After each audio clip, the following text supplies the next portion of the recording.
Thank you, Mr Deputy Speaker. Australia is home to such a wonderful and vibrant art, culture and entertainment scene.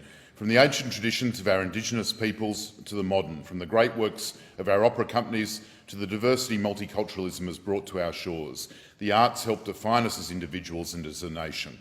We all know that the arts and entertainment sectors have been amongst the worst hit by the COVID pandemic, something I've spoken before about in this place. I'm certainly seeing this in the evidence we are receiving through the Communications and Arts Standing Committee hearings and submissions, and I'm very pleased to be a member of the committee during its critical inquiry into the needs of the arts sector as we emerge from the pandemic. Across my own electorate, theatre companies, musical groups, galleries and performance spaces were shut or unable to perform due to the entirely necessary but devastating COVID-19 restrictions. But the good news is that as we end this awful year, we are seeing the green shoots of a return to some kind of normality.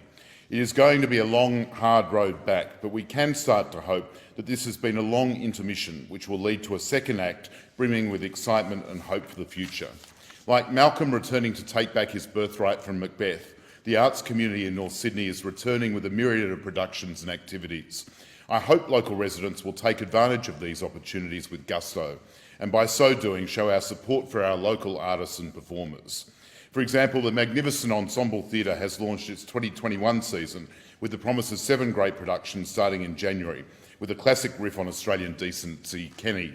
We have already been delighted by the Hunters Hill Theatre Company's production of Agatha Christie's The Mousetrap, and I'm of course sworn not to reveal who done it. Lane Cove Theatre Company will start 2021 with the epic struggle between good and evil, Jekyll and Hyde the musical.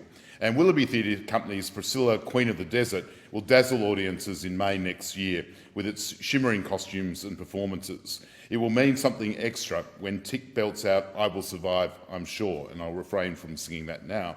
For music lovers, the incredible Lane Cove Youth Orchestra, led by Lyndall McNally, is back next week with its Live at Last isolation project, which seeks to capture the loneliness of lockdown through a new work by resident composer Tim Hansen.